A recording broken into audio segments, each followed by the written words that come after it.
Let's cross now to Tel Aviv, where GB News' security editor Mark White is waiting for us.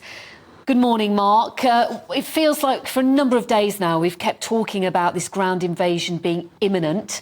Why has Benjamin Netanyahu not given the order yet, do you think? Well, I think there are a number of factors. When Israel goes in will be, of course, of a time of its choosing. And one of the complicating factors, I think, is the fact that there are more than 200 hostages still being held in and around Gaza. There is no doubt that despite the very public displays of support that have been vocalised by the likes of the US President, the British Prime Minister and others, there are back-channel conversations going on with Israel being urged to be very cautious in its approach to ensure that it minimises as far as possible human casualties in pushing ahead with any ground war, and also gives as much opportunity as possible to the attempts to get those hostages released.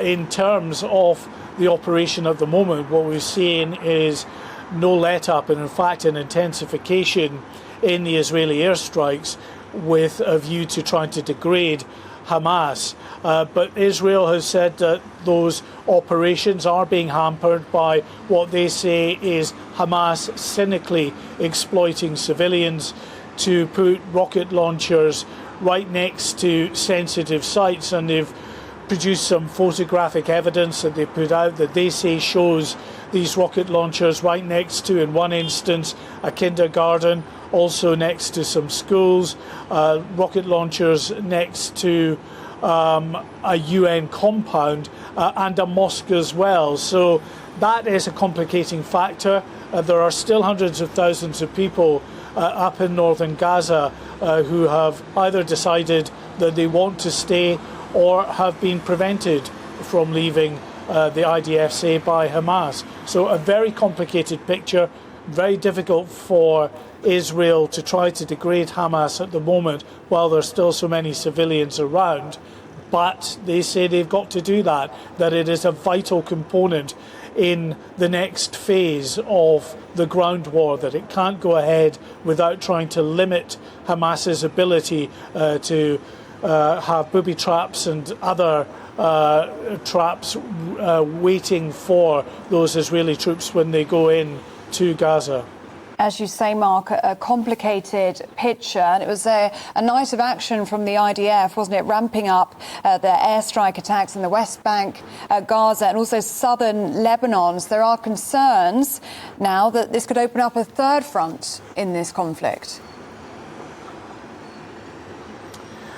Well, yes, indeed. And last night there were, as well as, of course, those strikes in Gaza, there were other strikes taking place on Israel's northern border with southern Lebanon, strikes against Hezbollah cells up there that the IDF say were planning to launch attacks against communities in northern Israel and against military installations. They say that they targeted and took out at least 4 Hezbollah cells. The Prime Minister, Benjamin Netanyahu, was up in that region yesterday, and he issued a stark warning to Hezbollah, saying that it would be the biggest mistake of its life if Hezbollah was to get involved in this war in any meaningful way, that there would be a huge retaliation from Israel. And also, as you say, yes, increasing unrest in the West Bank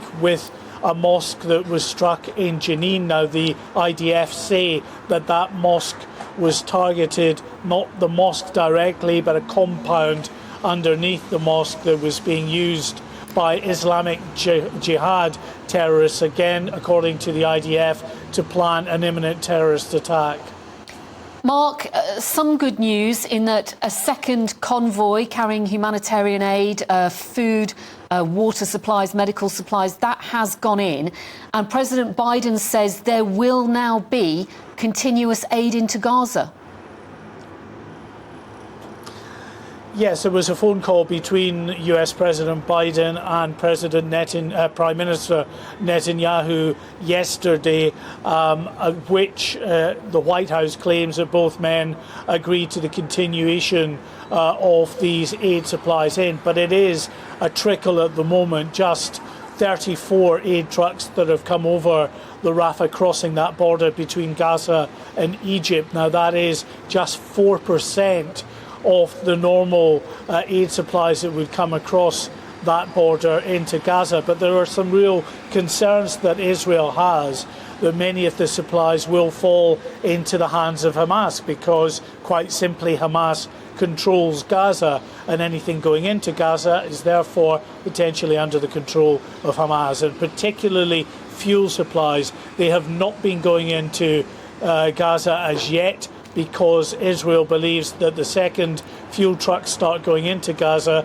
then they will be commandeered by Hamas. Mark White, Home and Security Editor, talking to us from Tel Aviv. Thank you.